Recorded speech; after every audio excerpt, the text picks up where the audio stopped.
देख रहे हैं डार्क फाइल्स। तो चलिए बढ़ते हैं आज की इस कहानी की ओर।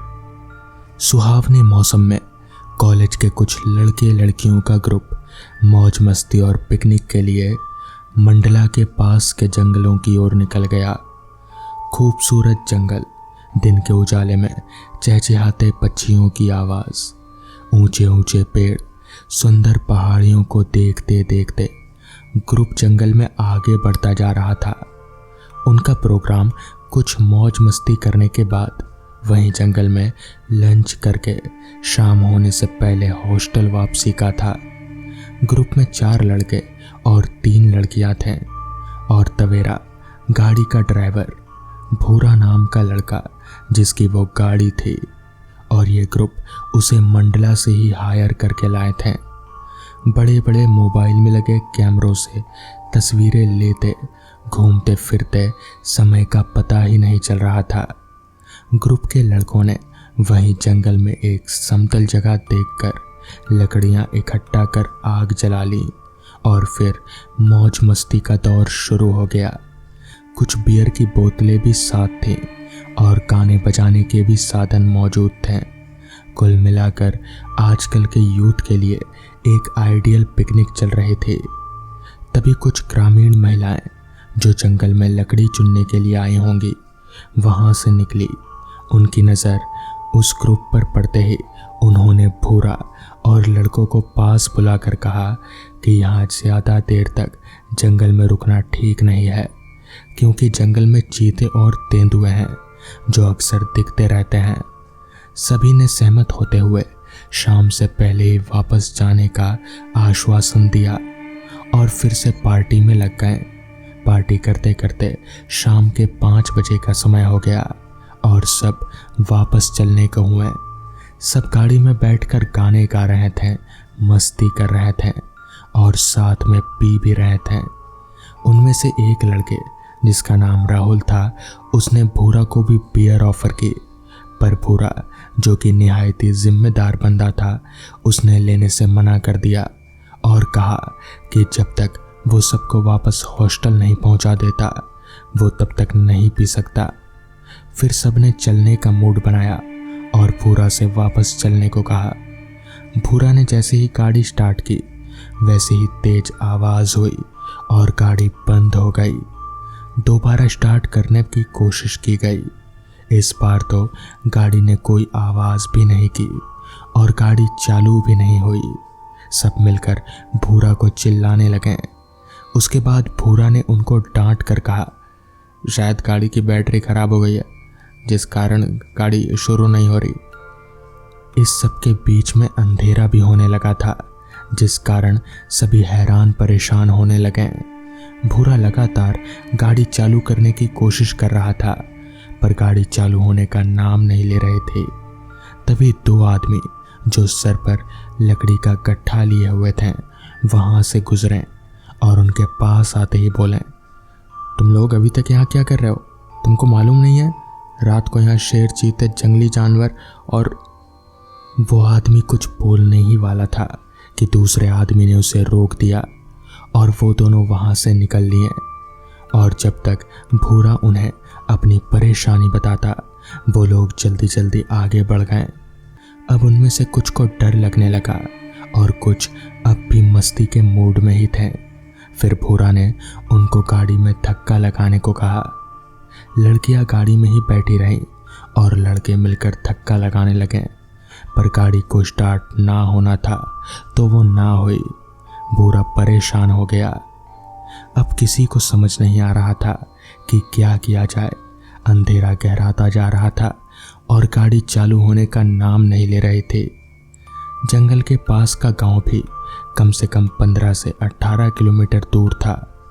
थक हार कर भूरा ने कहा, आप लोग गाड़ी में ही रुकिए, मैं बाहर जाकर कोई मदद या मैकेनिक लाने की कोशिश करता हूँ। पर बाकी लोगों का मत था कि भूरा को अकेले नहीं जाना चाहिए, पर जंगल में पैदल अकेले जाने में सबको डर लग रहा था। भूरा भी बोल तो रहा था जाने के लिए, पर उसे भी अकेले जाने में डर लग रहा था। अचानक से राहुल बोला, देखो शायद किसी के मोबाइल में टावर हो, तो मंडला सिटी से किसी नए मैकेनिक को ही बुला लिया जाए या कोई दूसरी गाड़ी ही मंगाई जा सकती है। शाम के 7 बज चुके थे। अंधेरा पूरी तरह से हो चुका था। अचानक से प्रिया, जो सबसे ज्यादा घबरा रही थी, उसे तो चमकती हुई आंखें दिखाई दी और उसके मुंह से जोर से चीख निकल गई। चीख सुनकर सब डर गए और उसकी तरफ देखने लगे कि क्या हुआ। उसने डरते हुए उन आंखों की तरफ इशारा किया जो धीरे धीरे पास आती जा रही थी। सब पहले से ही डरे हुए थे और उन चमकती बड़ी बड़ी आंखों को देखकर सब और ज्यादा डर गए और हड़बड़ा गए। भूरा चिल्लाया, सब जल्दी से गाड़ी में बैठो और शीशे दरवाजे बंद कर लो। सब फटाफट गाड़ी में बैठ गए और दरवाजे शीशे जल्दी जल्दी बंद कर लिए और उस तरफ देखने लगे जहां वो आंखें दिखाई दे रही थी। धीरे धीरे वो आंखें आगे बढ़ती जा रही थी और झिंगुरों की आवाज वातावरण को और भी डरावना बना रही थी। दूर कहीं से सियार की हूं की भी आवाज आ रही थी। कुल मिलाकर वातावरण डरावना हो गया था। सब दम साधे उसी ओर देख रहे थे। प्रिया उस घड़ी को कोस रहे थे जब उसने राहुल के कहने पर इस ट्रिप पर आने का प्रोग्राम बनाया। भूरा मोबाइल में अभी भी कॉल लगाने की कोशिश कर रहा था, पर एक राहत थी कि सब गाड़ी के अंदर थे और अपने आप को सेफ समझ रहे थे। क्या लगता है कौन सा जानवर होगा? प्रिया ने कहा। कुछ भी हो सकता है, राहुल बोला। शायद कोई बिल्ली होगी। तभी अंकुर पीछे से बोला, शेर या चीता भी हो सकता है क्योंकि उनके आंखें भी अंधेरे में चमकती है। अंकुर उन सब में से सबसे लंबा चौड़ा और निडर आदमी था। उसने कहा, यहाँ कितनी देर गाड़ी में यूं ही बैठे रहेंगे? हमें हॉस्टल जाने के लिए किसी से संपर्क तो करना ही होगा। तब तक भूरा, जो कॉल लगाने में व्यस्त था, उसने कहा कि उसकी बात मंडला में रहने वाले उसके भाई से हुई है और वो उन्हें लेने के लिए यहाँ आ सकता है, पर वो भी अभी दूसरी गाड़ी लेकर किसी कस्टमर को नर्मदा जी के दर्शन कराने गया है, जिस कारण उसको निकलने में कम से कम 1.5-2 घंटे का समय लगेगा। उतनी देर तो हमें यहाँ जंगल में ही काटना पड़ेगा, या फिर यहाँ से निकलने का कोई दूसरा तरीका है कि हम एक साथ पैदल चलें। सब साथ रहेंगे तो डर भी नहीं लगेगा और कोई जानवर अचानक से हमला भी नहीं करेगा। लेकिन उनमें से प्रिया और जो 2 लड़कियां नेहा और शिविका थी, वो गाड़ी से उतरने को तैयार नहीं थे। उनका ध्यान अभी भी उन आंखों पर ही था जो वापस जंगल की ओर जा चुकी थी, या यूं कहें कि वो अब नजर नहीं आ रहे थे। अंकुर ने कहा कि वो जो कोई भी जानवर था अब जा चुका है, अब हम यहाँ से निकल सकते हैं। तभी राहुल, सौरभ और चेतन एक साथ बोले कि हमें गाड़ी से बाहर नहीं निकलना चाहिए। हो सकता है वो जानवर कहीं आसपास ही हो और बाहर निकलते ही हम पर हमला कर दे, पर हम यहाँ ऐसे कब तक बैठे रहेंगे? अंकुर बहुत परेशान हो रहा था। रिलैक्स दोस्त, हम सब साथ में हैं और गाड़ी के अंदर सेफ भी हैं। बस कुछ देर की ही तो बात है। भूरा का भाई तो हमें लेने आता ही होगा। तब तक हम अपनी इस ट्रिप को एंजॉय करते हैं। देखो, अभी भी तो खाने के लिए काफ़ी सारा सामान और पीने के लिए बियर भी बची हुई है, राहुल बोला। ये बोलते हुए उसने एक बियर की बोतल और स्नैक्स का पैकेट उठा लिया। उसको देखकर अंकुर ने भी चिप्स का पैकेट उठा लिया, पर लड़कियों को कौन समझाए। वो तो अब और ज़्यादा घबरा रहे थे। सबसे ज़्यादा तो प्रिया, जो राहुल को डांटते हुए बोलती है कि उसकी वजह से ही वो अभी इतनी रात को इस सुनसान जंगल में फंसी है। वो जिद ना करता तो वो यहाँ आती ही नहीं। यही सब लड़ना झगड़ना, रूठना मनाना करते हुए सब गाड़ी के अंदर ही बैठे हुए थे और समय काट रहे थे। तभी अचानक राहुल ने गाड़ी का दरवाज़ा खोल दिया और नीचे उतरने लगा। सभी उस पर चिल्लाए कि क्यों नीचे उतर रहा है, अब क्या होगा, राहुल गाड़ी से क्यों उतरा। कुछ समझ में नहीं आ रहा था किसी को। राहुल जैसे ही गाड़ी से उतरा कि एक अजीब से जानवर ने उस पर हमला कर दिया और उसे घसीटते हुए जंगल की ओर ले जाने लगा। सबने देखा कि ना तो वो कोई शेर है और ना ही कोई तेंदुआ, बल्कि वो कुछ और ही था। उसके सिर पर 2 सींग थे। उसका शरीर तो इंसानों जैसा था, मगर उसका सिर किसी जानवर जैसा। लेकिन तभी वहां पास के कस्बे के लोग आ पहुंचे। उन्होंने अपने साथ लाए जलती मसालें उस जानवर या इंसान पर डाली और ऐसा करते ही वो हवा में धुआं हो गया। दरअसल वहां से गुजरने वाले लोगों ने उन्हें गाड़ी के खराब होने के बारे में सुना था, तो वो लोग मदद के लिए आए थे। राहुल को गहरी चोटें लगीं, मगर वो ठीक था। फिर उन लोगों ने बताया कि दरअसल वो एक नर पिशाच था जो इस जंगल में कई सालों से भटक रहा है और हमेशा शिकार की तलाश में रहता है। जब तक भूरा का भाई नहीं आ गया, तब तक कस्बे वाले उनके साथ ही रहे और फिर वो लोग वहां से निकल गए। तो दोस्तों, ये थी आज की पहली कहानी। तो चलिए बढ़ते हैं आज की दूसरी कहानी की ओर। दोस्तों, मेरा नाम उत्तम कुमार है। मैं झारखंड में एक आदिवासी इलाके का सिंदूर गांव का रहने वाला हूं। ये जो घटना का मैं जिक्र करने जा रहा हूं, वो साल 2009 की है। उस समय मेरे गांव तक बिजली नहीं पहुंची थी। 2016 में जाकर हमें बिजली देखने को मिली।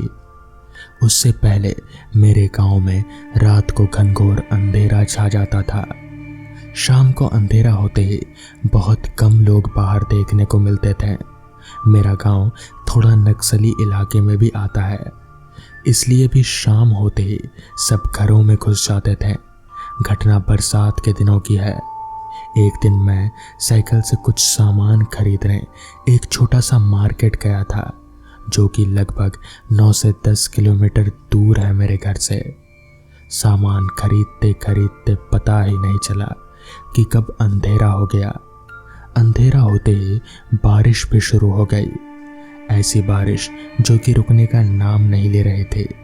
बारिश के चलते मुझे दुकान के सामने रुकना पड़ा। रात को करीब 9 साढ़े 10 बज गए। उस समय बारिश थोड़ी कमी लेकिन थमी नहीं थी। जब तक बारिश पूरी तरह से थम ना जाए मैं नहीं जा सकता था, क्योंकि मेरा सामान ही कुछ ऐसा था। इसलिए मजबूरी में मुझे रुकना पड़ रहा था। लगभग 10 बजे मार्केट पूरा सुनसान हो गया। मैं अकेला वहां अपनी साइकिल के साथ सब और सामान के साथ खड़ा था। फिर रात को करीब 10:30 बजे बारिश पूरी तरह से रुक गई। मैं खुश होकर भगवान का शुक्रिया अदा कर रहा था, लेकिन मुझे क्या पता था आगे जो होने वाला है उसके बारे में। बारिश रुकते ही मैं घर जाने लगा, लेकिन कीचड़ और पत्थर के कारण मैं ज़्यादा तेजी से नहीं जा पा रहा था। ऊपर से एक हाथ में टॉर्च लाइट और एक ही हाथ में हैंडल। कुछ देर जाते ही मुझे मेरी नसीब ने धोखा दे दिया। लगभग 1 से 2 किलोमीटर के बाद मेरी साइकिल का टायर फट गया। मेरे पास कोई और चारा नहीं था सिवाय साइकिल और सामान को ठेल कर ले जाने के अलावा। बरसात के दिनों में रात के करीब 11:30 हो गए थे, जो कि काफ़ी डरावने होते हैं। मुझे भी डर लग रहा था और मुझे भी अभी करीब 5 से 6 किलोमीटर पैदल घर जाना था। गांव पहुंचने में करीब 2-3 किलोमीटर बाकी था और टाइम करीब 12:30 का हो रहा था। उस समय मुझे कुछ बारात में बजने वाले बैंड की आवाज़ सुनाई दी। मैं खुश हो गया और सोचने लगा, चलो इधर लोग तो हैं, ऊपर से बाराती। मेरा तो डर ही खत्म होने लगा था। जैसे जैसे मैं करीब जा रहा था मुझे आवाज़ ज़ोर से सुनाई दे रहे थे। मैं खुशी से जा रहा था, लेकिन ये खुशी थी वो डर में बदलने वाली थी, मुझे ज़रा भी अंदाज़ा नहीं था।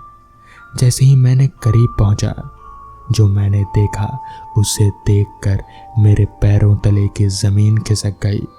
मैंने देखा कि जो बाराती थे उनके ना तो सिर थे और ना ही पैर। बिना सर और उल्टे पैर उन्हें देखकर मैं बहुत ज़्यादा डर गया था। मैं इतना डर गया कि मैंने साइकिल और सामान वहीं छोड़कर अपने गांव की तरफ भागने लगा। 2 किलोमीटर का रास्ता मैंने 10 से 15 मिनट में ही तय कर लिया। घर पहुंचते ही मैंने माँ और पिताजी को सब बताया। वो भी सुनकर हैरान हो गए। उन्होंने साइकिल और कुछ सामान के बारे में पूछा तो मैंने बताया कि मैंने डर के मारे सब वहीं छोड़ के भाग आया। फिर हमने तय किया कि हम सुबह जल्दी जाकर देखेंगे। अगर नसीब अच्छा हुआ तो सामान और साइकिल दोनों मिल जाएंगे। फिर मैं और पिताजी दोनों सुबह सुबह उस जगह पर गए जहां मैंने सामान और साइकिल छोड़ा था। वहां जाकर देखा तो साइकिल और बिखरे हुए सामान हमें मिले। फिर पिताजी ने पूछा, कहाँ तुमने वो बिना सर और उल्टे पैर वाले भूतों को देखा था? मैं उन्हें वहां लेकर गया तो वहां हमें कुछ बड़े बड़े पैरों के निशान मिले। फिर हम लोग साइकिल लेकर घर को आ गए। तो दोस्तों, ये थी आज की कहानियाँ। अगर आपको ये कहानियाँ पसंद आई हो तो वीडियो को लाइक और चैनल को सब्सक्राइब करना ना भूलें। तो मैं आपका दोस्त आर्यन जल्द ही मिलूँगा आपसे ऐसी ही नई कहानियों के साथ। तब तक के लिए अपना ख्याल रखें।